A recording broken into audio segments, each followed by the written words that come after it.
सारं जग जरी तुझ्या विरोधात गेलं किंवा आपल्या विरोधात गेलं तरी चालेल, परंतु जर तुझं सत्यावरती विश्वास असेल ना, तुझं सत्य जर असेल ना, तर कुणालाही घाबरायची गरज नाही.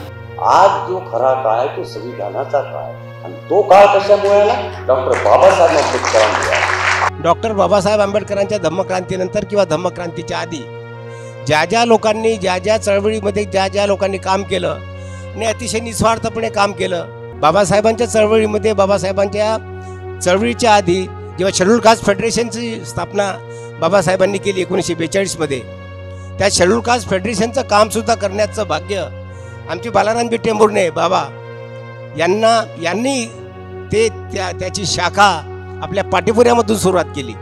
56च्या आधी आपण 56ला दीक्षित झालो, थोडंफार 56 नंतरही अन्याय अत्याचार आपल्या समाजामध्ये सुरू होते, परंतु त्याही काळामध्ये असे लोक जर नसते तर कदाचित आपली चळवळ जी आहे ही चळवळ कदाचित मागं राहिली असती, आणि एक चळवळ राबवणारे लोक जर नसते तर बाबासाहेब आंबेडकरांचा जो विचार होता, बाबासाहेबांना अपेक्षित जी समाज व्यवस्था पाहिजे होती, ती समाज व्यवस्था कदाचित या अशा लोकांमुळे पुढे येऊ शकली नसती. आणि आताची परिस्थिती बघते तेव्हा फार वाईट वाटते की तेव्हा सगळं आपण एक संघ होतो, एक याच्यात बांधले गेलो होतो, आणि आता एवढे विखुरले गेलो आहोत की आपल्याला जे मिळालं ते अजूनही आपल्याला त्याचं सोनं करता येत नाहीये. ज्यांच्या घरात अशी व्यक्ती घडतात तो इतिहास निर्माण करणारे असतात, पण त्यांच्या हाती आमच्याजवळ काहीच नसतं. त्यावेळेला आम्हाला खूप मोठी खंत वाटते, आणि म्हणून मी तो विशेषांक काढला. आनंदाचा प्रसंग असा की त्यांचा इतिहास आम्ही पुढे मांडून त्या इतिहासाच्या माध्यमातून नवयुवकांच्या मनामध्ये प्रेरणा निर्माण करण्याचं काम रविभाऊ टेंभुर्णे यांनी केलेलं आहे. त्यांचं धन्यवाद मानलं पाहिजे आपण. महार समाजामध्ये आखाड्याची परंपरा फार जुनी आहे, नवी नाही आहे. आणि आखाड्यामध्ये तलवार गाजवणारे, युद्धामध्ये लढणारे धैर्यवान शूर माणसं जी आहे ही महार समाजामध्ये असायची.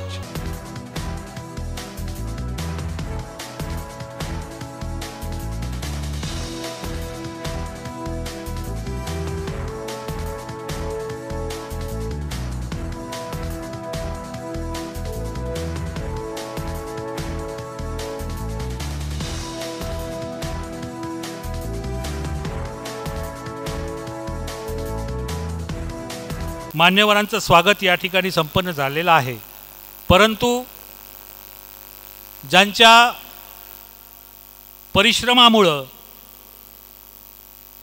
आंबेडकरी अभ्यासकांना, साहित्यिकांना आणि चळवळीतील कार्यकर्त्यांना एका संघर्षाला अभ्यासनाची संधी मिळणार आहे. माणूस जिवंत असेपर्यंत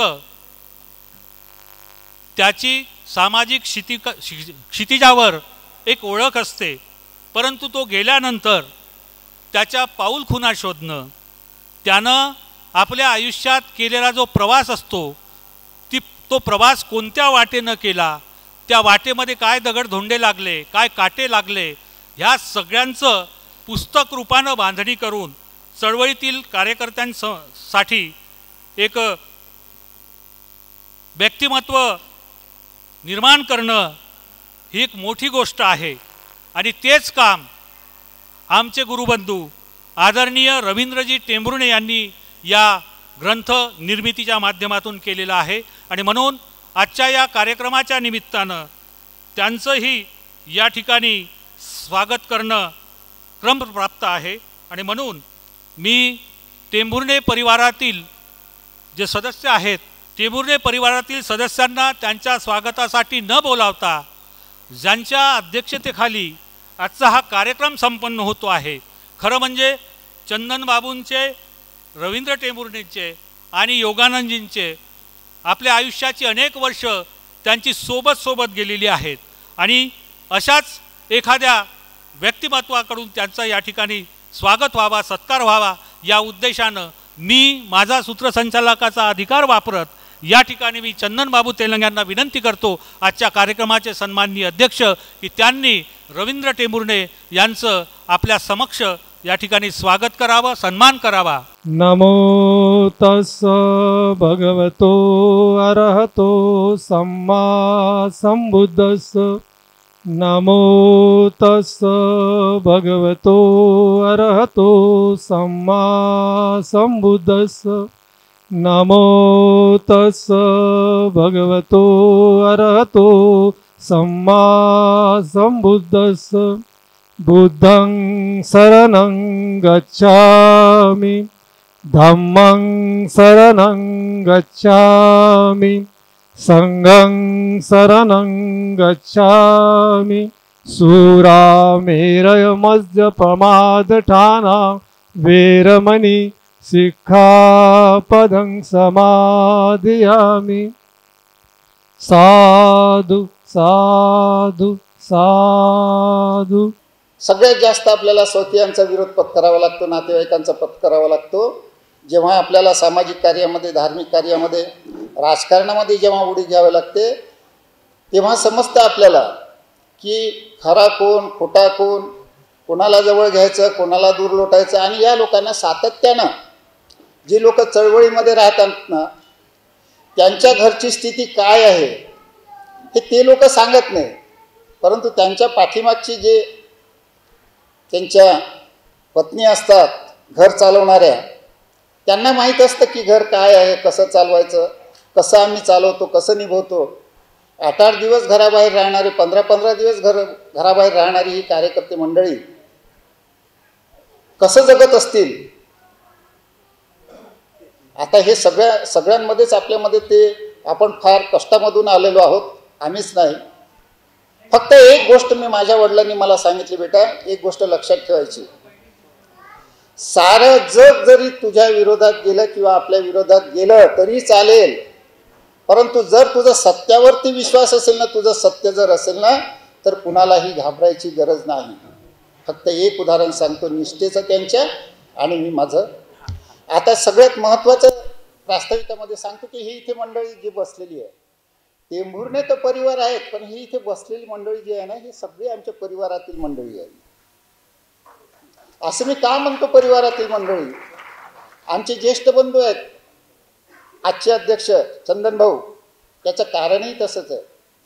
आमच्या शीलवती जनपतकर ताई इथे बसलेल्या जनपतकर गुरुजीची मुलगी, त्याचं कारण काय? त्यांचा सत्कार करण्याचं कारण काय? बालाराम टेंभुर्णे, भाऊसाहेब कांबळे, जनपतकर गुरुजी आणि राघोबाजी तेलंग हे यवतमाळ जिल्ह्याचे प्रमुख आधारस्तंभ त्या काळात होते आंबेडकरी चळवळीचे. आणि आज ते कार्यरत असताना त्यांचे वंशजही कार्यरत आहोत. आणि या पुस्तकाच्या निमित्ताने टेंभुर्णे परिवाराला असा योग साधता आला की नव्हे, जे मंडळी अजूनही आपण एकमेकाच्या कुटुंबाला धरून आहोत, कुटुंबाप्रमाणे आपण वागतो आणि त्यांचे वंशज आणि ते कार्यरत आहेत. आमच्या शीलवतीताई जनपतकर वंचित बहुजन आघाडीचं काम पांढरकवड्यामध्ये सांभाळतात. पूर्ण त्यांच्याकडे केसेस वगैरे येतात गरीब माणसाच्या, ते हाताळतात. वडिलांचं असलेलं अपूर्ण काम ते पूर्ण करण्याचा प्रयत्न करत आहेत. चंदन भाऊंचं कार्य काय, त्यांना लहानपणापासूनच त्यांना काही सगळंच माहिती आहे. त्यांना जे आम्हाला माहिती नाही ते चंदन भाऊंना माहिती आहे. तेही वाशिम मतदारसंघामध्ये उभे असताना 80,000च्या वर मतं त्यांनी घेतली होती त्या काळामध्ये. म्हणजे हे असं महाराष्ट्रातील जे व्यक्तिमत्व होते 3-4 लोक, आणि सगळ्या जवळपास ह्या लोकांचे PhDचे ग्रंथ ज्यांनी लिहिले 10-12 ग्रंथामध्ये त्यांचे उल्लेख आहेत या सगळ्या लोकांचे, बरं का. आणि म्हणून मला शोधताना जे मला पुरावे पाहिजे होते, आमच्या वडिलांनी काय केलं की एवढी मोठी संदूक होती, त्या काळातले मनचर्षा आवारी, त्या काळातले मध्य प्रदेशाचे अध्यक्ष असणारे अशोक मेहता, त्या काळातले जयप्रकाश नारायण, अशा लोकांची पत्र स्वतः मी वाचली त्यांच्या याच्यामध्ये त्यांना आलेली. एक दिवस आणि जे आंबेडकर आखाडा वगैरे असायचा, आंबेडकर आखाडा असताना सुद्धा आता त्या काळामध्ये कसे लोक असतील, समता सैनिक दलाचे आपण स्वतः समजून घ्यायचं, जीवाला जीव देणारे, रक्ताच्या सह्या करणारे, रक्ताच्या सह्या करून जात असताना बायकोला सांगून जायचे, आलो तर तुझा न गेलो तर तिकडचा, अशा पद्धतीचं एक प्राणयज्ञ दल नावाचं दल होतं. जिथं काही झालं तिथं जाऊनच काम करून यायचे, न्याय मिळवून द्यायचे. काही प्रसंग या पुस्तकामध्ये टाकता आले नाहीत, जे प्रत्यक्ष लोकांनी पाहिले, प्रत्यक्ष लोकांनी सांगितले, परंतु असे काही संग्रामाचे जे प्रश्न होते की मला नाही टाकता येत, त्याचे पुढे काय परिणाम होतील हा लक्षात घेऊन मी काही प्रसंग, बुलढाण्याचा प्रसंग, भादुलेकर कला पथक त्यांनी सांगितलं ते संपूर्ण महाराष्ट्रामध्ये, पण तो प्रसंग मी इथे टाकलेला नाही आहे, मुद्दाम नाही टाकलेला आहे. कारण काही प्रसंग जनपतकर गुरुजी, आमचे वडील, त्यांचे जे समता सैनिक दल होतं आणि त्यांच्या ज्या टीम्स होत्या, 1936 साली आंबेडकर आखाडा स्थापन केल्यानंतर, बाकीचं ते सांगतील, मी काही सांगत नाही, परंतु त्याच्यानंतर जो एक झंझावात यवतमाळ जिल्ह्यामध्ये सुरुवात झाली, झंझावात कुठल्याही खेडोपाडी जा, म्हणजे त्या काळामध्ये हे जे लहान लहान पोरं हुंदाळणारे आहेत ना खेड्यापाड्यातले, असं काही त्यांनी मारामारी किंवा असं काही झालंय, काऊन रे बालाराम, काऊन रे बालाराम अशी ओरडायचे. असे आमचे VP पाटील साहेब सांगायचे की आम्ही लहान लहान असताना बालाराम पाहिजे का रे, बालाराम पाहिजे का रे, असं म्हणून ते ओरडायचे. म्हणजे एवढा जबरदस्त दबदबा, नाव काढलं बालारामजीचं. माझ्यासारख्याचं सांगतो की मला कलेक्टरच्या ऑफिसमध्ये सुद्धा चिठ्ठी द्यावी लागत नव्हती. बालारामजीचे चिरंजीव आहे म्हटल्याबरोबर मला सरळ प्रवेश असायचा. हे एवढं मोठं व्यक्तिमत्व होतं. पण आमचे कारखाने बंद झाले, सगळं बंद झालं. काजूच्या चपात्या खाणारा माणूस एकेकाळी जेव्हा एका सिलेसवर काळ्या चहाच्या आणि जेव्हा राहताना दिसतं, मला खूप लोकांनी सांगितलं, साहित्यकांनी सांगितलं की बाबा हा तुम्ही सांगता, भाषणामध्ये सांगता, तर हा इतिहास लेखी स्वरूपात आला पाहिजे. मग आम्ही दोघाही भावांनी ठरवलं की लहानपणापासून आपल्याला, त्या मी बाबांना सांगितलं की बाबा तुमचं काही असेल ते सांगा. ते मला म्हणाले की बेटा मी तुम्हाला काही सांगू शकत नाही, आमच्या टीममध्ये होते तेही काही सांगू शकणार नाही, आम्हाला बाबासाहेबांचा आदेश आणि त्यावर अंमलबजावणी एवढंच आम्हाला माहिती, आम्हाला प्रसिद्धी माहिती नाही, आम्हाला फोटो माहिती नाही, आणि म्हणून त्यांनी काही सांगितलं नाही. मग कसं करायचं? आमच्या शिलवतीताईकडे गुरुजींनी जपून ठेवलेले काही डॉक्युमेंट्स होते ते त्यांनी दिले. आम्ही आतापर्यंत दोघा भावांनी ज्या आमच्या वडिलांच्या चळवळी पाहिल्या त्या आम्ही लिहून काढल्या आणि ते त्याच्यामध्ये टाकण्याचा प्रयत्न केला. खूप काही असतं. दिनकर रहाटेच्या घरी बाबासाहेब, आपल्या भंडारा निवडणुकीच्या वेळेस बाबासाहेब उभे असताना त्यांच्या घरी जेवण वगैरे करायचे.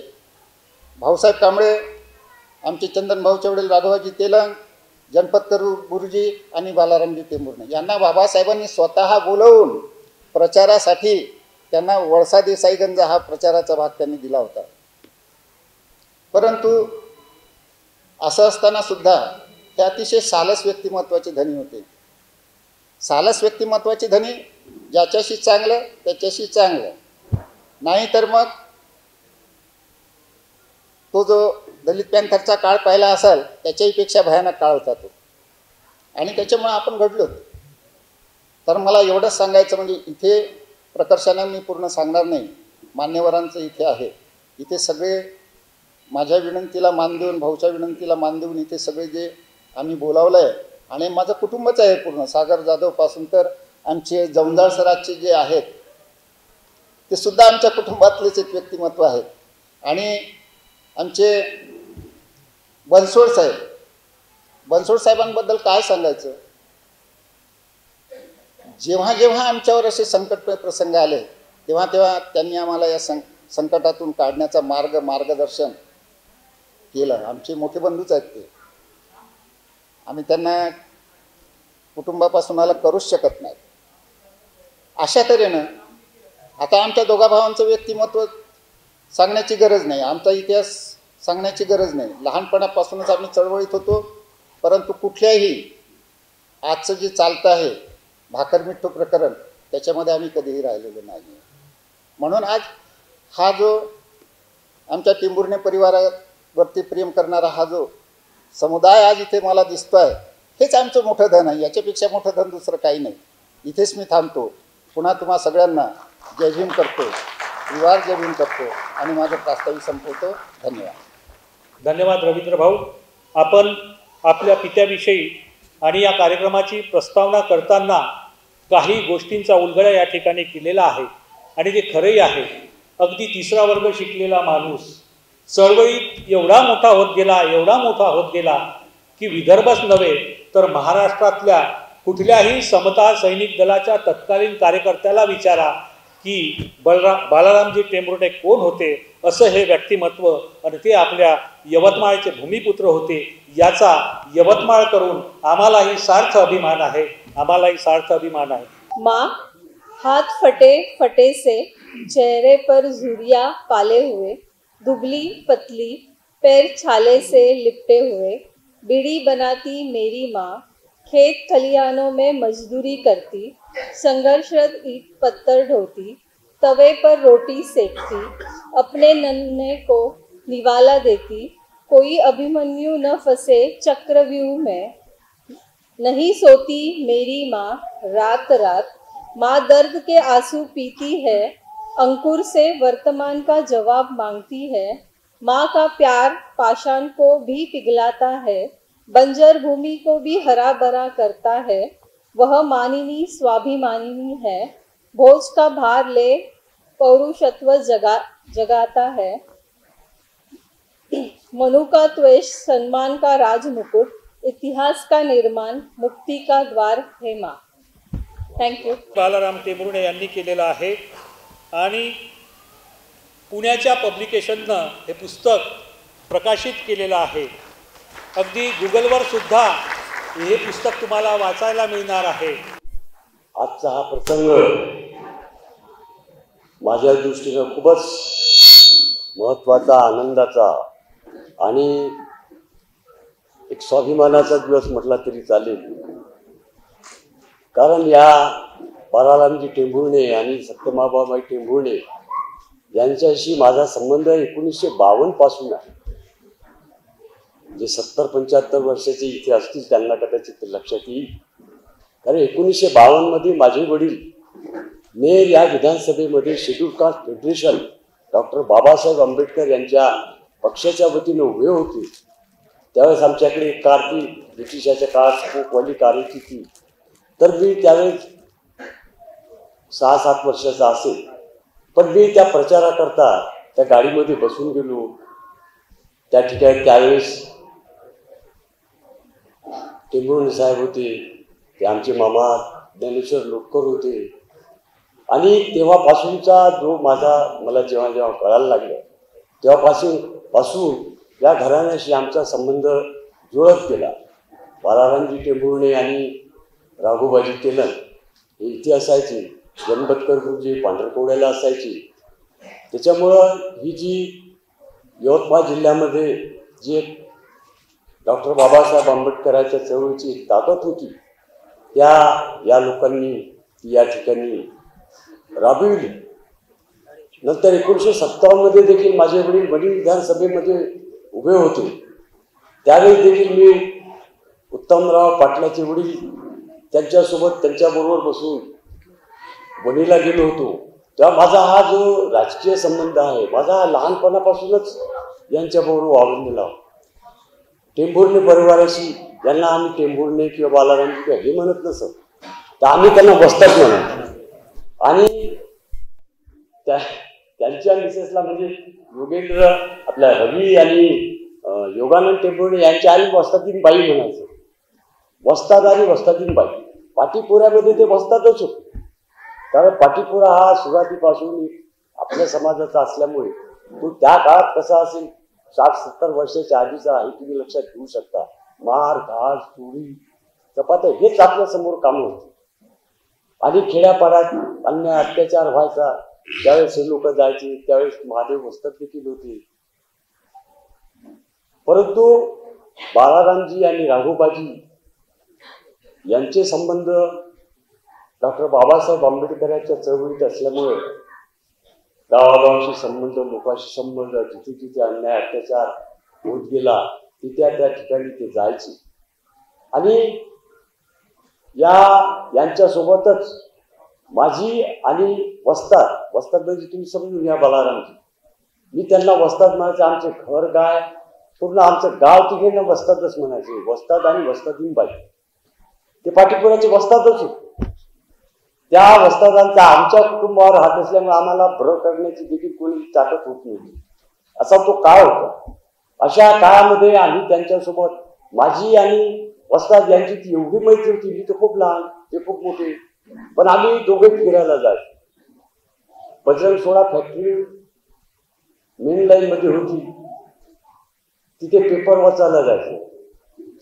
तर असे आम्ही जवळपास 9व्या वर्गात असेपर्यंत आमची खूप अशी मैत्री झाली. जेव्हा मी दुसरीकडे शिकायला गेलो तेव्हा कुठं येत होती. घरोबा आमचा एवढा होता की मी दिवसातून 4-5 वेळा त्यांच्या घरी, त्यांच्या मैदानामध्ये मी तिकडेच राहायचो त्यांच्या घरात. आणि मग आज आठवते, आज जेव्हा जेव्हा जसा काळ बदलत गेला की हे जे कुटुंब घडलं याला घडवण्याचं सगळं श्रेय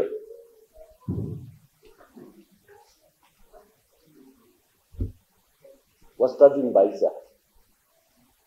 मी लहानपणापासून त्यांना ओळखतो. सर्व पाठीपुरा भिड्या बांधायची, त्याच्यावर पोट जगवायचं. ह्या वस्तादीन बाई रोज रविवार आला त्या दिवशी सुट्टी राहायची बिडी बनायची.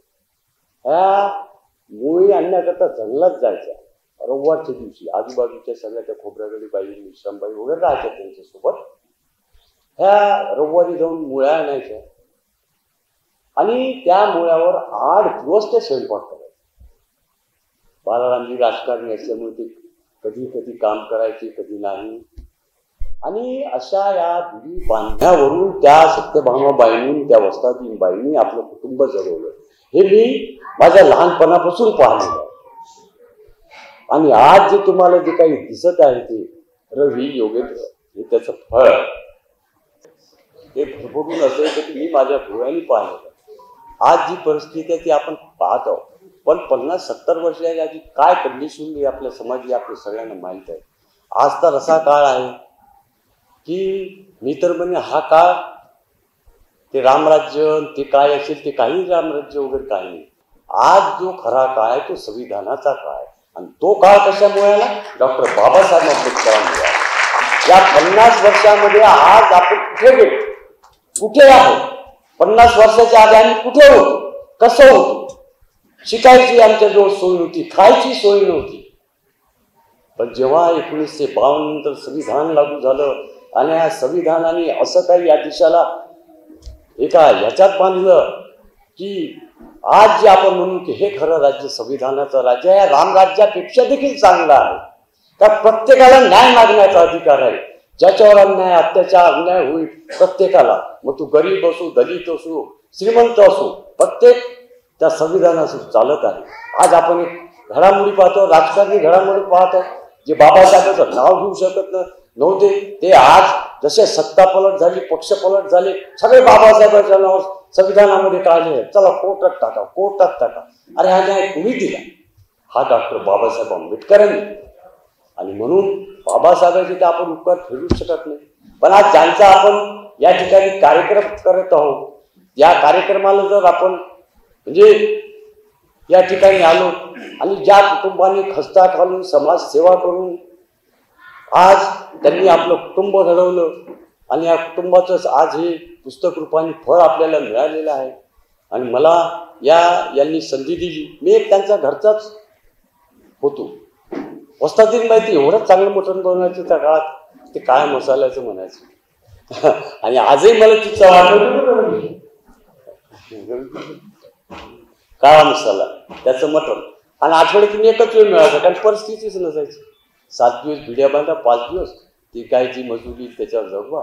आणि असा या काळातून हे कुटुंब जगलेलं आहे. आणि आज ज्या पदावर आज त्यांची मुलं फॉरेनला आहेत, सिंगापूरला आहेत, सौदी अरेबियाला आहेत. केवढा काळ हा बदलला.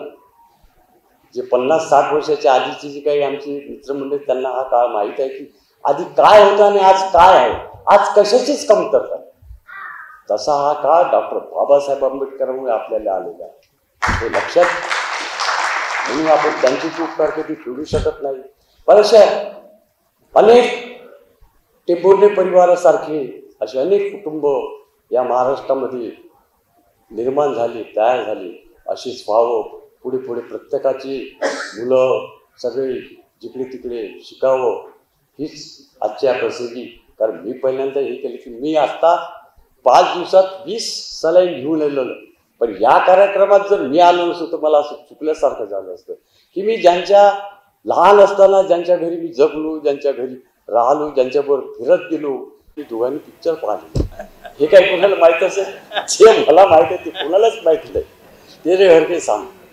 तर आम्ही असे मित्र होतो, वस्ताद आणि मी मित्र. आणि त्या वस्तादीन बाई घरी गेलो, कधी मुक्काम केला तर मग गरम पाणी, चुलीवर गरम पाणी, त्या मोळ्या आणल्या त्याच्यावर पाणी गरम करून मला आंघोळीला टाकायचं. ती आठवण मला आजही आहे. आणि मी जर या कार्यक्रमात आलो नसतो तर मला खूप दुःख झालं असतं.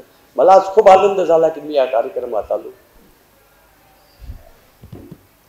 माझं मनोदनी व्यक्त केलं आणि मी सगळ्यांना माफी मागतो. बरं, तुमच्या आधी मी चान्स घेतली. सॉरी हा, कार्यक्रमाचं सगळं तंत्र बदलवलं त्याबद्दल आणि मला संधी दिली त्याबद्दल धन्यवाद. पुढे कार्यक्रम चालू ठेवा.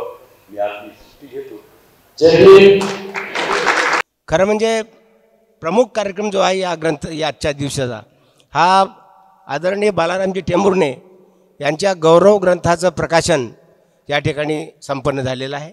आणि गौरव ग्रंथाच्या निमित्ताने जी आपली भूमिका आहे ती आदरणीय टेंभुर्णे सरांनी आपल्यासमोर सांगितलेली आहे.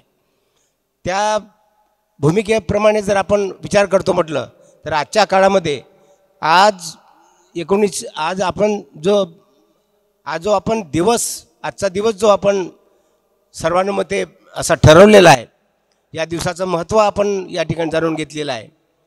आणि अशा प्रकारचा जो वेळ या ठिकाणी आला हा ग्रंथ प्रकाशन करण्याचा, त्याचा प्रमुख उद्देशच आहे की त्या काळामध्ये डॉक्टर बाबासाहेब आंबेडकरांच्या धम्मक्रांतीनंतर किंवा धम्मक्रांतीच्या आधी ज्या लोकांनी ज्या चळवळीमध्ये ज्या लोकांनी काम केलं आणि अतिशय निस्वार्थपणे काम केलं, त्याच्यामध्ये आता तेलंग बाबूंनी आपल्याला सांगितलेलं आहे की यवतमाळ जिल्ह्यामध्ये त्या काळामध्ये बाबासाहेबांच्या चळवळीच्या आधी जेव्हा शेड्यूल कास्ट फेडरेशनची स्थापना बाबासाहेबांनी केली 1942मध्ये, त्या शेड्यूल कास्ट फेडरेशनचं कामसुद्धा करण्याचं भाग्य आमचे बालारामजी टेंभुर्णे बाबा यांनी त्याची शाखा आपल्या पाटीपुऱ्यामधून सुरुवात केली.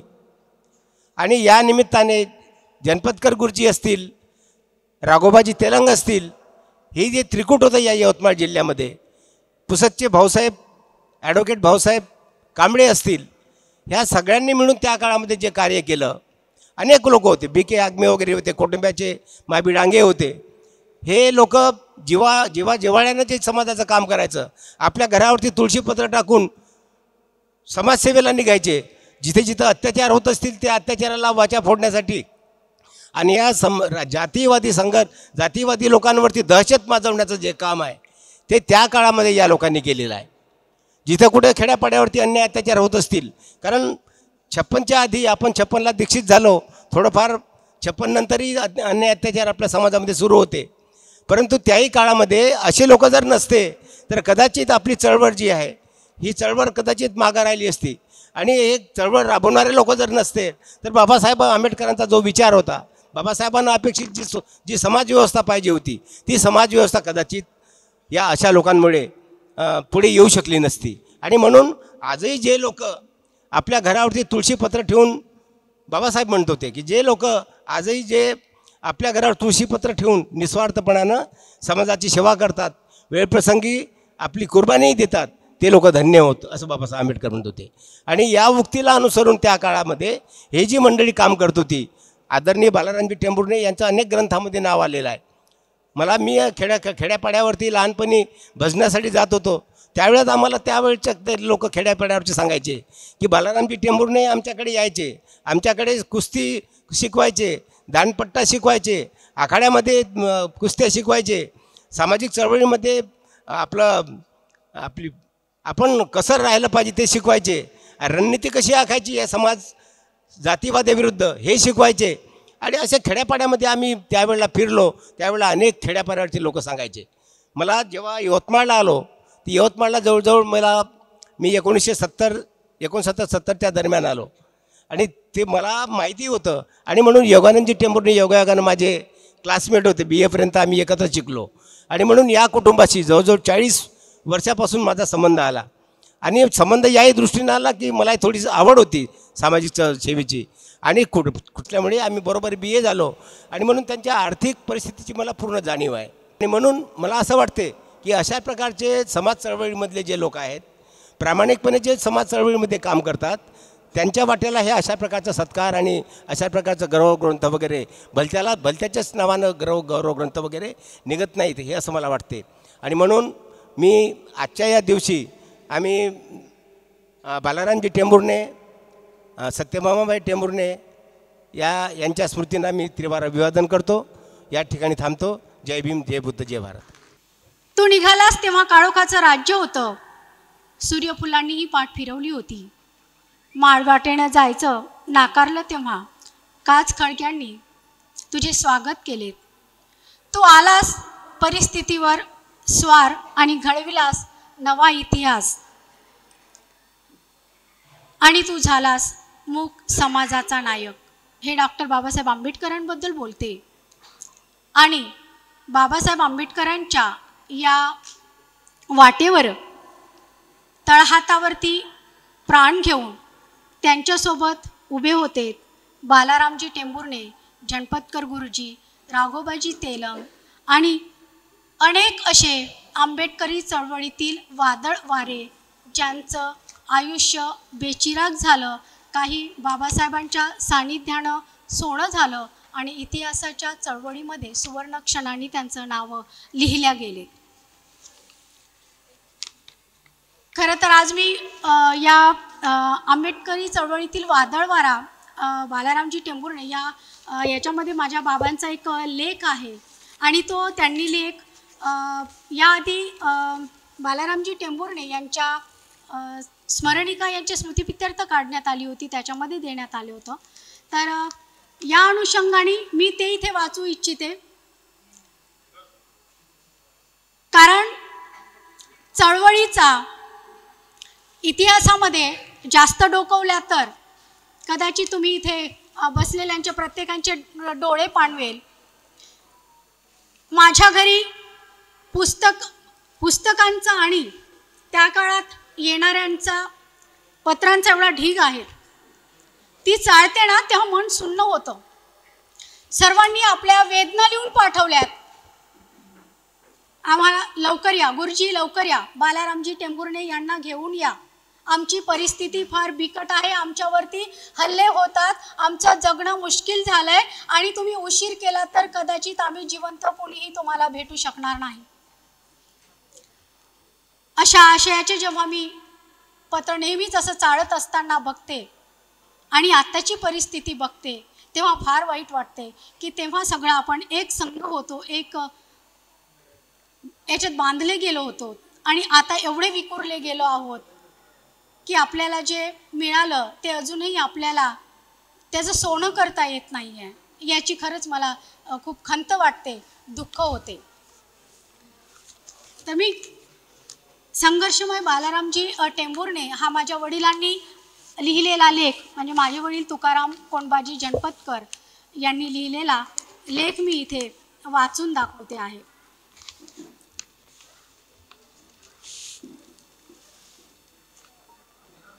बालारामजी टेंभुर्णे यांच्या कार्याची दखल घेणारे सहकारी बालारामजी टेंभुर्णे, समता सैनिक दल, शेड्यूल कास्ट फेडरेशन, जिल्हाध्यक्ष, रिपाई ऑफ इंडिया, यवतमाळचे अध्यक्ष असे विविध पदे भूषवताना मनापासून कार्य करणारे कार्यकर्ते होते. विदर्भ प्रदेश शेड्यूल कास्ट फेडरेशनचे सचिव तुकाराम कोंडबाजी जनपतकर गुरुजी पांढरकवडा हे नम्रपणे कबूल करतात की बालारामजी टेंभुर्णेमुळेच आंबेडकरी चळवळीशी मी जुळले गेलो व बाबासाहेबांशी परिचय सुद्धा आठवणी. बालारामजी टेंभुर्णे व मी प्रथम बॉक्सिंगच्या निमित्ताने यवतमाळला भेटलो. आपल्या समाजाशी जवळीक साधण्याचे आमचे प्रयत्न असल्याने आम्ही दोघेही एकमेकांचे मित्र बनलो. बाबासाहेबांचे जनता पत्रक मध्ये छापून येणारे विचार त्या काळी आम्हाला शिरसावत असत.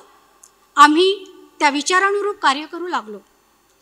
यवतमाळच्या पाटीपुऱ्यातील त्यांच्या आखाड्यातील सोबत्यांबरोबर अन्यायग्रस्त भागातील गावात जाऊन ते आपल्या लोकांवरील अन्याय दूर करायचे. त्यांच्या दराऱ्यामुळे अशा घटना यवतमाळ परिसरात कमी होऊ लागल्या होत्या. त्यांनी मला सुद्धा तसेच मार्गदर्शन केले. मी सुद्धा त्यांच्या मार्गदर्शनाप्रमाणे आपल्या परिसरात काम करू लागलो. आमच्या भेटी होणे वाढले. एकदा आवळेसाहेबांची सभा बालारामजींनी आयोजित केली. मी सुद्धा त्या सभेला टेंभुर्णेंचा सहकारी म्हणून काम करीत होतो. माझी व आवळेसाहेबांची ओळख टेंभुर्णे यांनी करून दिली आणि पुढे ती खूप दृढ झाली. बालारामजी फार ताकदवान व दृढ निश्चयी होते याची प्रत्यक्ष पाहायला मिळाली. बाबासाहेबांच्या समाजोपयोगी कार्याची आपल्यात जागृती व सुधारणा करण्याचे विचार बाबांचे त्या काळी अनुयायी खेडोपाडी फिरून सभा मिटिंगा घेऊन जनतेपर्यंत पोहोचवत. त्या कार्यात त्यांना अतिशय अडचणींना तोंड द्यावे लागत असत. प्रत्येक लहान मोठ्या गावामध्ये जायला बाबासाहेबांना वेळ नव्हता. बाबाने कधी उपाशी तर कधी बैलगाडीने तर कधी पायीच एका गावावरून दुसऱ्या गावाला जायचे. तेथे पोहोचल्यावर आपला समाज उत्साहाने स्वागत करायचा. पण स्पृश्य लोक मात्र सभा होऊ द्यायचे नाहीत असे मनसुबे करून आपल्या लोकात काही संभ्रम पसरवायचे व सभा उधळून लावायची तयारी करायचे. अशा वेळी दोन समाजात संघर्षाची वेळ येत असे. कधी कधी जीवावरी बेततील की काय अशी भीती वाटायची. अशा घटनांच्या वेळी बालारामजी कामगिरी अनुभवायला मिळाली. तसं इथे वेळ फार कमी आहे त्याच्यामुळे मी हा संपूर्ण लेख वाचणार नाही आणि माझ्यानंतर बरेच जण बोलणार आहेत. त्याच्यामुळे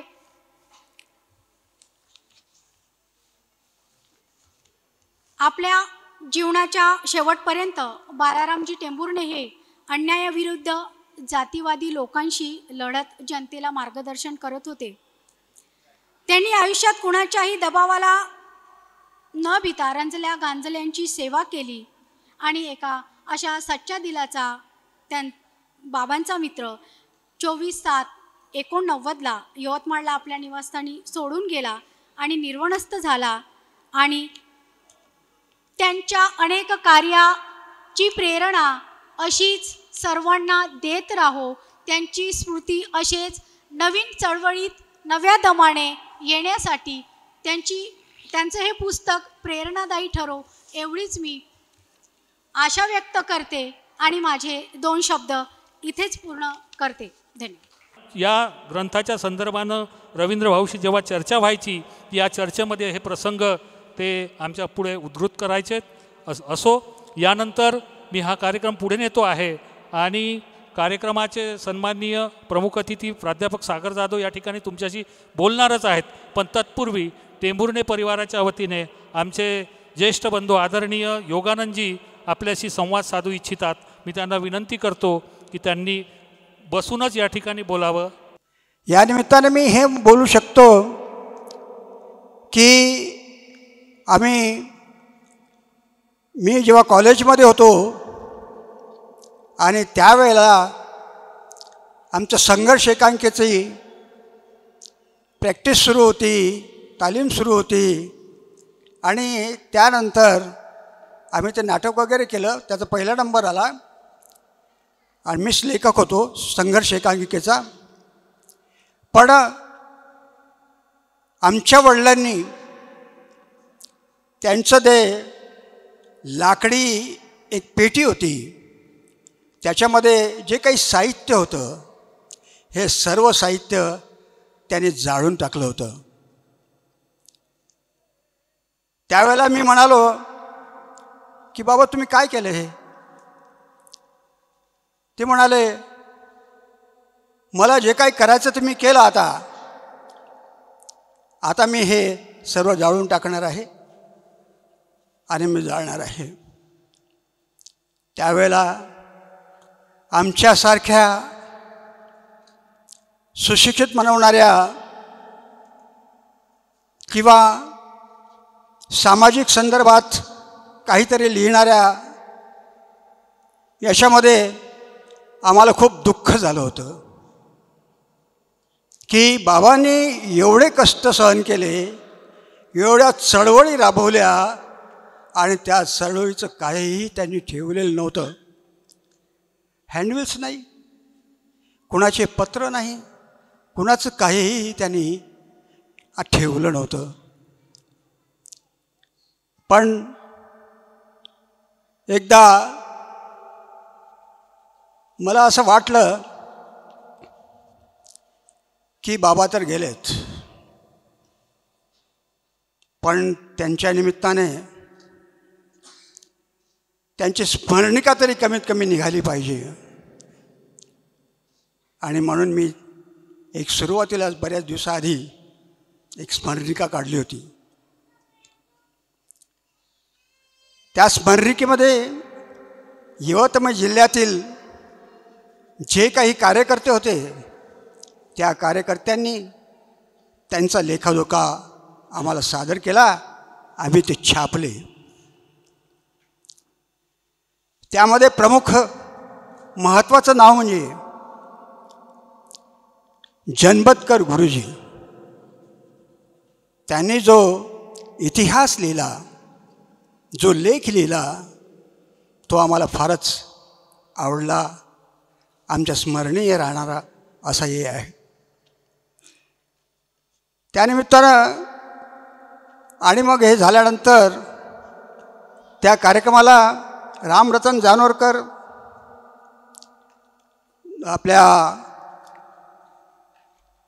एक आमदार, माजी आमदार, त्याच्यानंतर पी ताजने, हे सर्व लोक त्या कार्यक्रमाला उपस्थित होते. जानोरकर साहेब आणि सर्व लोकांनी आणि जनबतकर गुरुजी यांनी त्यावर खूप मोठा प्रकाश टाकला होता. हे असे प्रसंग ज्यांच्या घरात अशी व्यक्ती घडतात, तो इतिहास निर्माण करणारे असतात, पण त्यांच्या हाती आमच्याजवळ काहीच नसतं, त्यावेळेला आम्हाला खूप मोठी खंत वाटते. आणि म्हणून मी तो विशेषांक काढला. आता त्यानंतर आता रवीने पुण्यावरून जे काही असेल त्यांनी चांगल्या प्रकारे तो ग्रंथ काढलेला आम्हाला दिसून येतो.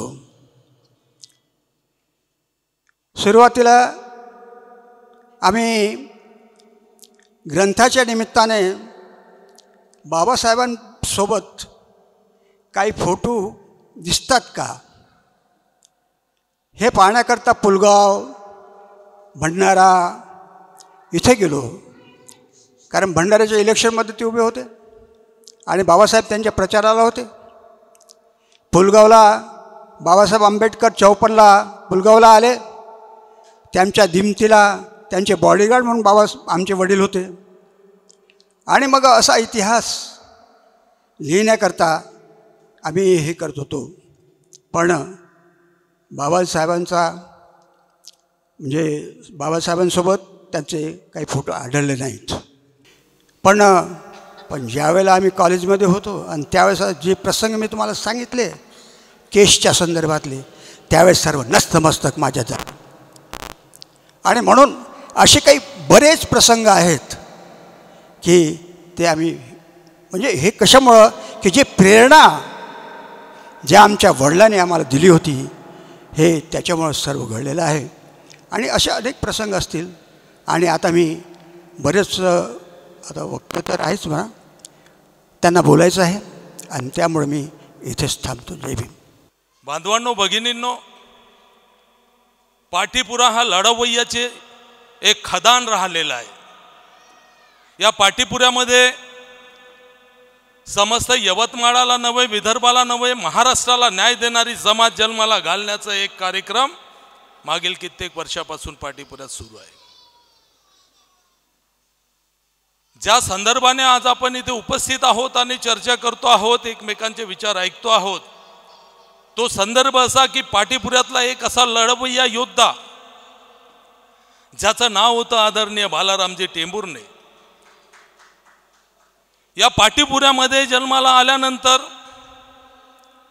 या माणसाचं योगदान काय, या लढवय्या पाटीपुऱ्यामध्ये या माणसाने काय केलं, या चर्चेचं रूपांतर एका पुस्तकामध्ये आमचे बंधू रवी भाऊ यांनी मांडलेलं आहे. त्याचा उजाडा पुस्तक वाचल्यानंतर निश्चितच होणार आहे. परंतु माझे आजोबा होते काळूजी मेश्राम. टेंभुर्णे परिवाराशी अत्यंत निगडीचं नातं तुळशीरामजी मेश्राम यांचं कदाचित होतं. त्यांचेच छोटे बंधू काळूजी मेश्राम जे 103 वर्षाचे होऊन वारलेत, त्यांच्यासोबत मी माझ्या वयाच्या 5व्या वर्षापासून 16 गुट्टी हा एक प्रकार खेळायचो दगडाचा. त्यात 16 दगड आणि 16 गारगोट्या असा वगैरे प्रकार असायचा. ते खेळत असताना तो म्हातारा नेहमी सांगायचा की नातू, या पाटीपुऱ्यात आम्ही कसं जीवन जगलो, पाटीपुऱ्याच्या 3 टोकावरून कसं आक्रमण व्हायचं, जातीवादी लोकांकडून आमच्या झोपड्या कशा पेटवल्या जायच्या, या पाटीपुऱ्यात असलेली जी बिडी कामगारांची वस्ती आहे, छोट्या छोट्या घरात राहून कुडाच्या घरात कधी कधी 4 कुडं सुद्धा पडलेली असताना त्याला पोते बांधलेली, पोते उचलली की झोपडी गायब, अशा परिस्थितीत राहताना पाटीपुऱ्याच्या 4ही बाजूला जी जातीवादी मंडळी होती ती आक्रमण करायची आणि आमच्या लोकांच्या झोपड्या पेटवायच्या.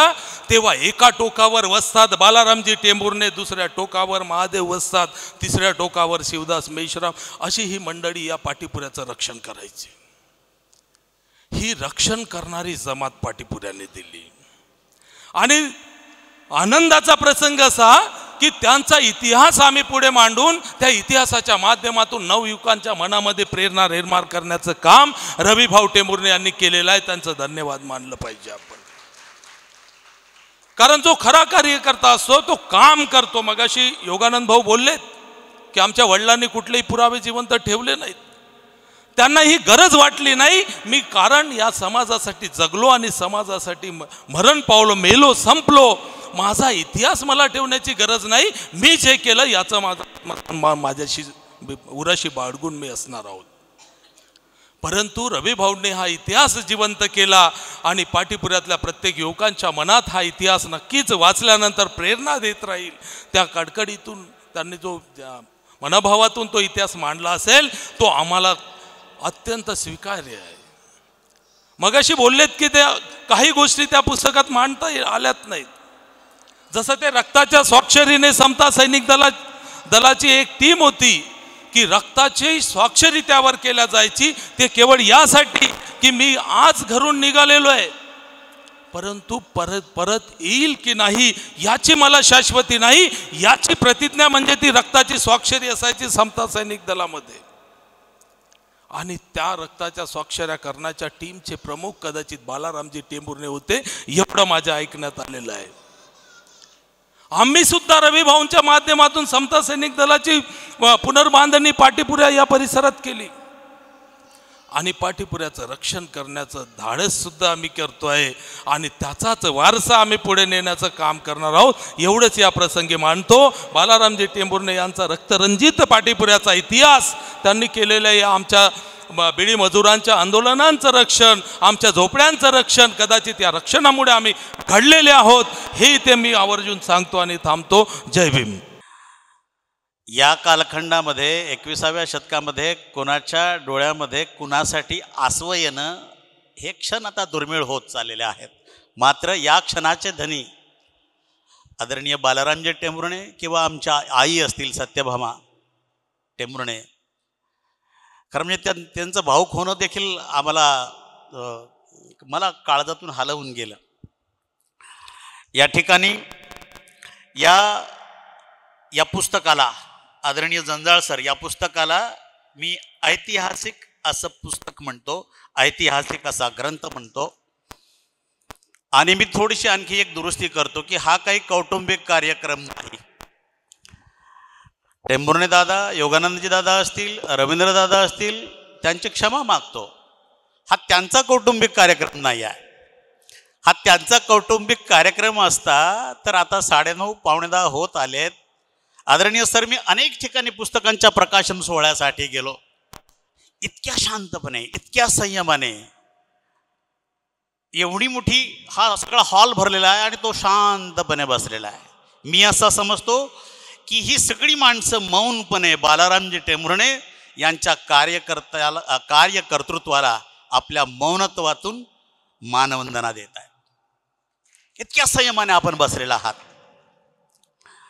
या ठिकाणी आदरणीय गोविंद बनसोड साहेब असतील, आमचे मोठे बंधू आहेत.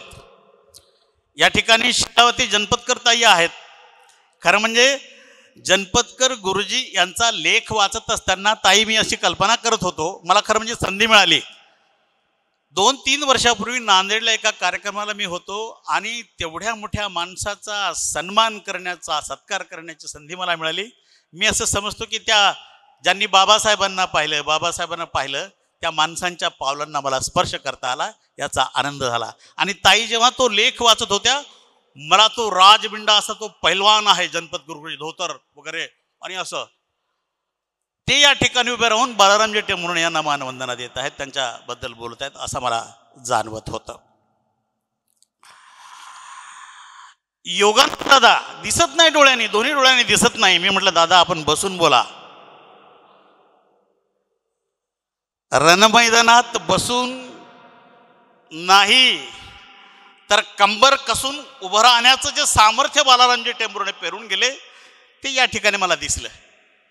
दिसत नाही तरी पण मला बोलायचं, मी उभा राहून बोलतो. हे सगळं असं वेगळं आहे. हे आंबेडकरी चळवळी, हे कौटुंबिक कार्यक्रम आहे. हा आंबेडकरवादी चळवळीचा, आंबेडकरवादी परिवाराचा हा कार्यक्रम आहे. आणि त्यासाठी एवढ्या संख्येनं आम्हाला ऐकायला नाही आले तुम्ही. बालारामजी टेंभुर्णे या माणसाने आपल्या जीवनामध्ये आपल्या परिवाराकडे अजिबात लक्ष दिलं नाही. खरं म्हणजे या प्रसंगी मला पुस्तकावरती समीक्षेच्या अंगानं बोलायचं होतं. मला वेळेचं भान ठेवून आता मी बोलणार आहे, जास्त बोलणार नाही, अनेक गोष्टी सुटतील. आदरणीय जंजाळ सरांच्या सोबत माझे ज्येष्ठ बंधू डॉक्टर पंजाबराव मोरे देखील या ठिकाणी आलेले आहेत. जंजाळ सर ही काही लहान व्यक्ती या ठिकाणी नाही आहे. त्यांच्या लेखणीतून आंबेडकरवादी चळवळीची दुर्लक्षित असलेली माणसं, त्यांच्यावरची पुस्तकं त्यांच्या लेखणीतून आलेली आहेत. मग एन शिवराज साहेबांचं चरित्र असो, भूमिनांच्या संदर्भातलं असो, बॅरिस्टर राजाभाऊ खोब्रागडे साहेबांचं चरित्र फार मोठं चरित्र. सूर्यपुत्र भैयासाहेब आंबेडकरांच्या बाबतीमध्ये काही अफवा, वेगवेगळ्या अपप्रचार करण्यात आले, परंतु मोठ्या परिश्रमानं जंजाळ सरांनी सूर्यपुत्र भैयासाहेब आंबेडकरांवरचं पुस्तक लिहिलं आहे. आणखीन त्यांचं सातत्यानं त्यांचं काम चाललेलं आहे. या ठिकाणी बाबासाहेब आंबेडकर 28 ऑक्टोबर 1954 रोजी पुरंदर स्टेडियमला मुंबईला बाबासाहेबांचा हिरक महोत्सव होता. त्या ठिकाणी बाबासाहेब आंबेडकर आपल्या महार लोकांचे आभार मानतात जाहीरपणे. बाबासाहेब आंबेडकर असं म्हणतात की मी खरोखरच महार लोकांचा अतिशय ऋणी आहे. महार लोकांच्या बळावरच मी हे करू शकलो. महार रणशूर आहेत, ते त्याग करू शकतात, इतर कोणतीही जमात हे करू शकत नाही. बालारामजींनी सांगितलेला विषय तिथे नोंदवलेला आहे की बा रिपब्लिकन रूपी ही झोपडी सोडून कुठेही जाऊ नका, नाहीतर दलितांच्या वाट्याला दुःख येईल. हे वाक्य छोटी छोटी वाक्य आहेत. हे वाक्य जेव्हा वाचलं तेव्हा मला वामनदादांच्या ओळी आठवल्या. सुविचार आईचा मला मिळाला सोपा, सुविचार आईचा मला मिळाला सोपा, जावेना कुठेही त्यजून आपुला खोपा. हे रिपब्लिकनचं जे काही निष्ठा आहे, ही निष्ठा या सगळ्या या चरित्रभर तुम्हाला दिसेल. यामध्ये 4 भाग आहेत पुस्तकाचे. 20हून अधिक मान्यवरांचे त्यामध्ये लेख आहेत आणि लेखकानं 17 पुस्तकांचे संदर्भ ग्रंथ दिलेले आहेत. किंवा काहीतरी आपल्या बापाचं आहे लिहायचं, अजिबात. भास्कर चव्हाण सर या पुस्तकामध्ये लेखकानं आपल्या वडिलांचं ग्लोरिफिकेशन, उदात्तीकरण अजिबात केलं नाही. यासाठी आपण लेखकाचं टाळ्या वाजून अभिनंदन करा. नाहीतर माझे बाबा चाललंय लिहिणं अजिबात नाही. सुटसुटीत वाक्य, हे पान नंबर, हा खाली पुरावा, हे असं अजिबात ग्लोरिफिकेशन केलं नाही. याच्यासाठी आपण यांना धन्यवाद दिले पाहिजे. मी या ठिकाणी थांबण्याच्या आधी महाकवी वामनदादा कर्डक चरित्र काव्यामध्ये वामनदादांच्या समकालीन शाहिरांमध्ये राजानंद गडपायले यांच्यावर लिहित असताना बाळारामजींच्या संदर्भात देखील लिहिलं आहे. कारण कृष्णा किरवले यांनी राजानंद गडपायले यांची मुलाखत घेतलेली आहे. त्यांना एक प्रश्न विचारला की बा तुमच्यामध्ये ही जी काही प्रामाणिकता आहे, निष्ठा आहे, तडजोड न करण्याची वृत्ती आहे, ही तुम्हाला कुठून मिळाली? राजानंदजी गडपायले कृष्णा किरवले यांना सांगतायत की ही मला आंबेडकर आखाड्यामध्ये बालारामजी टेंभुर्णे पैलवान असतील, सदाशिव पैलवान असतील, इतर पैलवानांची देखील त्या ठिकाणी नावं आहेत. आणि म्हणून ही चरित्र काव्यातली ओळ म्हणतो आणि मग मी थांबतो. त्याआधी भाऊ लोखंडेंनी बालारामजी टेंभुर्णे यांच्याबद्दल लिहिताना एक शेर म्हटलेला आहे, लिहून पाठवला आहे त्यांना प्रज्ञापत्राच्या अंकासाठी की मिटा दे अपनी हस्ती को अगर तू मर्तबा चाहे कि दाना खाक में मिलकर गुले गुलजार होता है.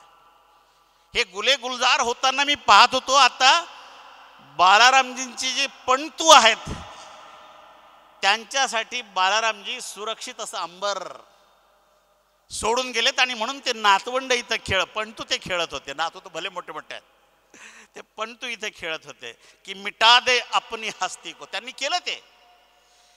त्यांनी हे पण लिहिलंय की बा मला जर कमवायचं असतं तर पाटीपुऱ्यामध्ये माझ्या एवढा श्रीमंत माणूस कोणीच राहिला नसता. हे पण बालारामजींनी सांगून ठेवलं आहे. त्या चरित्र काव्यामध्ये गाव येवतीचा माळ पाटीपुरा या गावात, गाव येवतीचा माळ पाटीपुरा या वस्तीत, गडी भीमाचे मर्दानी रान जपती मस्तीत, वारे भीमाच्या आगीचे उभ्या जगात पांगले, रानमळ्याच्या कानात भीम निरोप सांगले, गडी ठोकती रे दंड बंड भीमाचे जपती, बुद्ध विहार बांधाया माय माऊल्या खपती, अशा क्रांतीच्या भूमीला पाहे अंधार घेराया, दल समतेचे जागे काळे काळाचे कराया, बालारामाच्या घामाने भीम आखाडा भिजतो, गडी टेंभुर्णे कुळाचा राणी वाजतो गाजतो, बाळाराम सदाशिव आखाड्याची लाल माती, महादेव तो वस्ताद त्यांची लई दुर्ख्याती, अशा रांगड्या वस्तीत. 2 मिनिट थांबा, मलाही समजते घड्याळ आहे म्हणून मी त्यांच्याच बद्दल बोलत आहे, काय माझ्याबद्दल? ठीक आहे, धन्यवाद.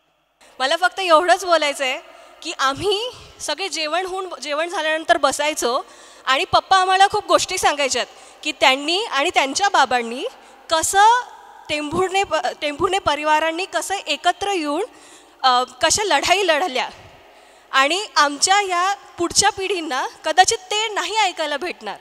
पण पप्पा आम्ही खूप आभारी आहोत की तुम्ही आम्हाला या पुस्तका थ्रू ह्या छोट्या छोट्या गोष्टी आम्हाला सांगितल्यात आणि आम्ही ते पुढे आमच्या पुढच्या जनरेशनला पास ऑन करू.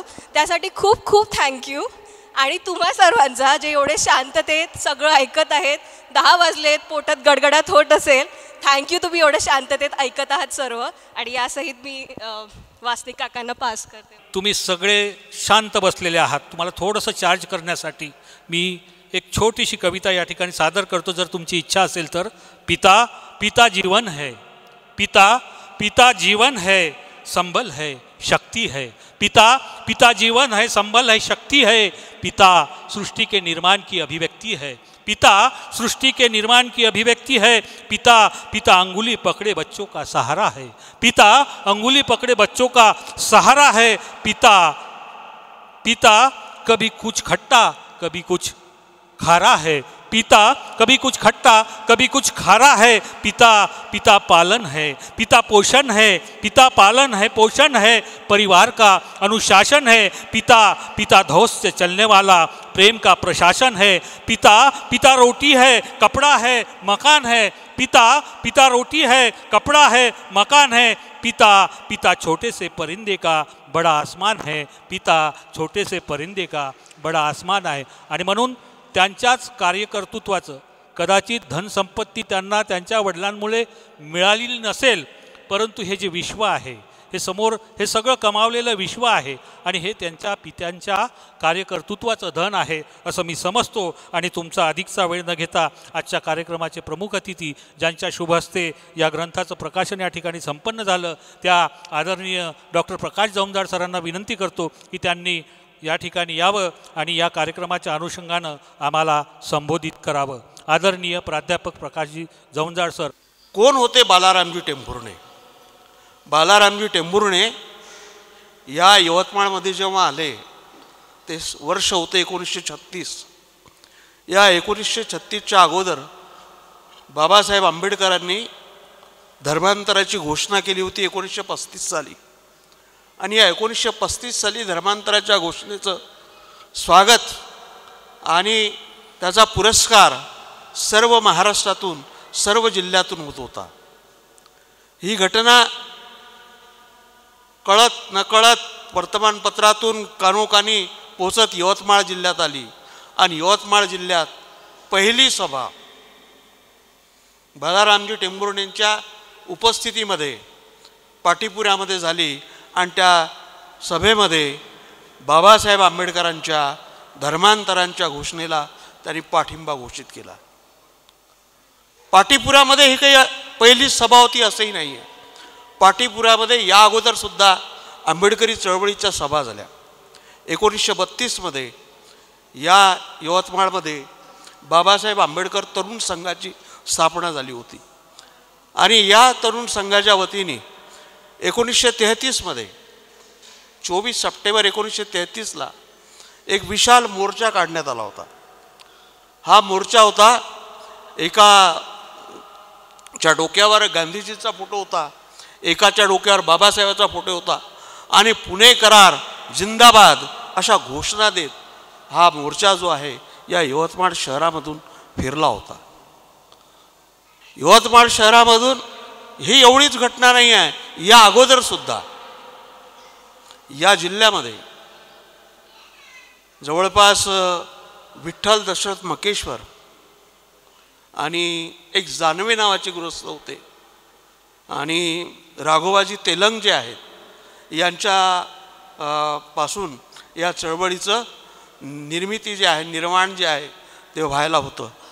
आणि अशा प्रकारे ही चळवळ चालत चालत चालत चालत 36पर्यंत आली. 36मध्ये बालारामजी टेंभुर्णे इथे आले. बालारामजी टेंभुर्णेमध्ये अतिशय चांगला गुण होता, ते वस्ताद होते. ते लाठी काठी तलवार जंबिया आणि शस्त्र प्रशिक्षण द्यायचं अतिशय चांगले ते निष्णात होते. त्यावेळी आपला समाज जो आहे तो गर्भगडीत असायचा. खरं म्हणजे सुरुवातीपासून आपला समाज गर्भगडीत नाही आहे, पण जेव्हापासून पेशवाई सुरू आली तेव्हापासून आपला समाज हळू हळू हळू हळू गर्भगडीत व्हायला लागला होता. त्या अगोदर तलवार गाजवणारा समाज होता हा. आणि म्हणून या समाजामध्ये गावोगावी आखाडे असायचे. महार समाजामध्ये आखाड्याची परंपरा फार जुनी आहे, नवी नाही आहे. आणि आखाड्यामध्ये तलवार गाजवणारे, युद्धामध्ये लढणारे धैर्यवान शूर माणसं जी आहे ही महार समाजामध्ये असायची. आता हा पेशवाईपासून जो गर्भगडीत होत आलेला समाज होता, जो संपूर्ण महाराष्ट्रात होता, तसा यवतमाळ जिल्ह्यामध्ये होता. बाळारामजीच्या या जिल्ह्यामध्ये आल्याने काय झालं, हा जो गर्भगडीत झालेला समाज होता याला कोणीतरी प्रेरित करणारा, याला पुन्हा उठून उभं करणारा, याच्यामध्ये पुन्हा तो जोश निर्माण करणारा, याच्यामध्ये पुन्हा ते बुलंद हौसला निर्माण करणारा कोणीतरी पाहिजे होता.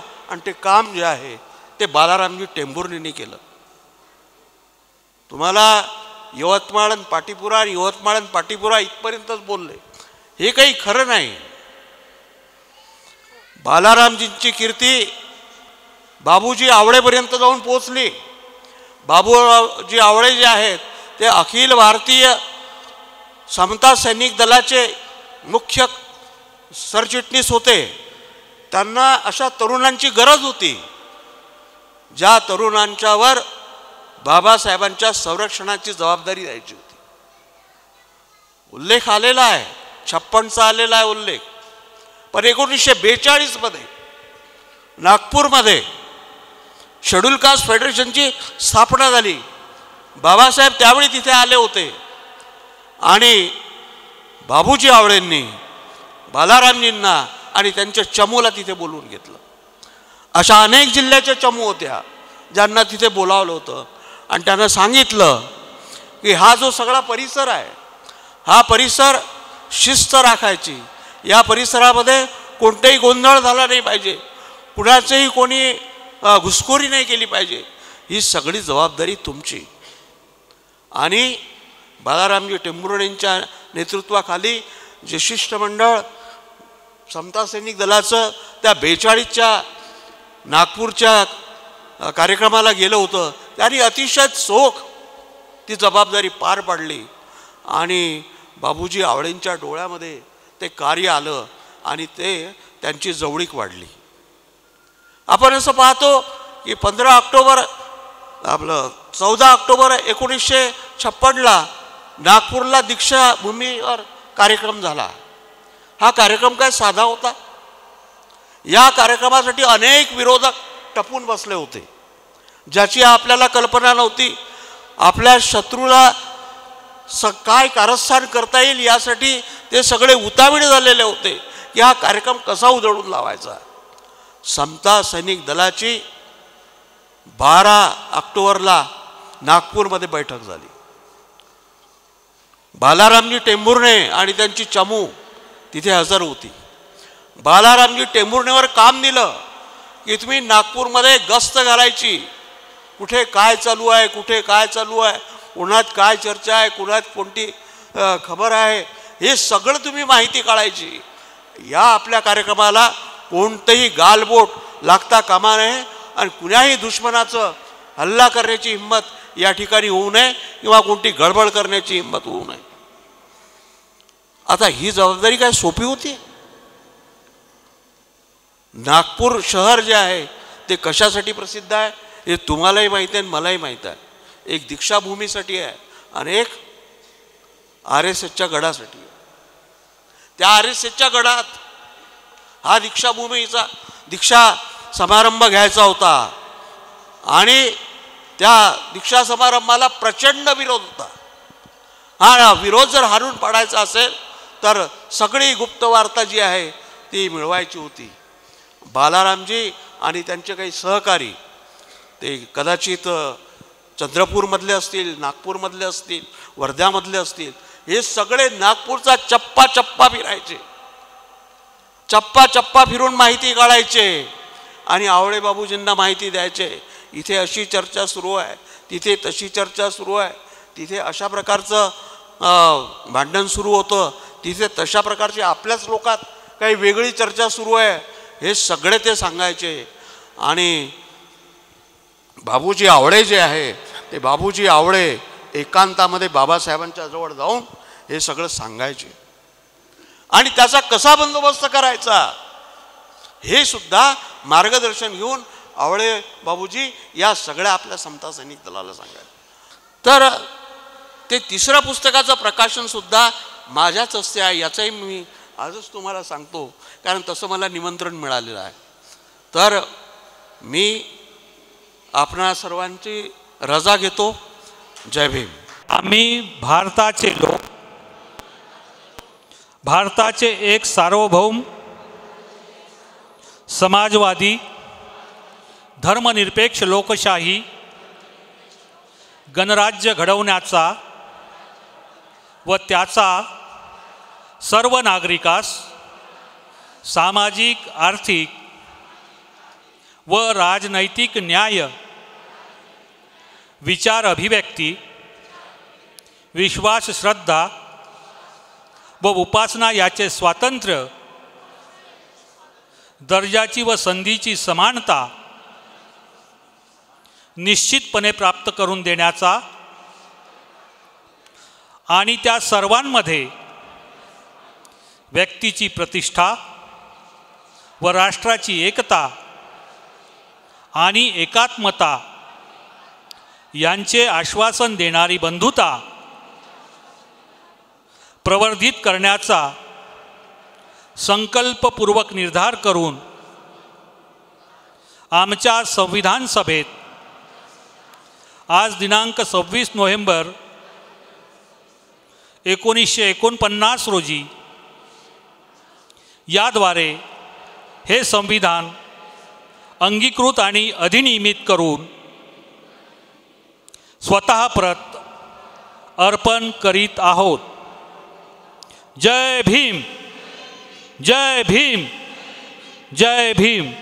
मी अगदी लहान असताना जेव्हा टेंभुर्णे यांच्या घरी गेली, म्हणजे मी आता टेंभुर्णेच आहे, जेव्हा यांच्या घरी गेली तेव्हा त्यांच्या भिंतीवर पूर्ण फोटो होते आणि या फोटोंमध्ये मला 2 फोटो फार आवडायचे. एक म्हणजे तथागतांचा फोटो आहे की बाल सिद्धार्थ आपल्या राजहंसाला घेऊन उभे आहेत, आणि दुसरं मला आवडायचे रमाईचा फोटो होता, ब्लॅक अँड व्हाईट. आणि खरं सांगू का, तो ब्लॅक अँड व्हाईट फोटो रमाईचा पाहताना मला माझ्या सासूबाई सत्यभामाबाई टेंभुर्णे फार आठवायच्या. म्हणजे मी लहान असताना माझा समजच तो होता की ह्याच त्या आहेत. पण सांगायचं म्हणजे मला एवढं आहे की रमाईच्या जागी मोठ्या आहेत. तशाच आमचे आदरणीय मामाजी कालकथित बालारामजी टेंभुर्णे यांच्या पत्नी सत्यभामाबाई टेंभुर्णे यांच्याबद्दल सांगायचं म्हणजे एवढंच की त्या झिजल्या.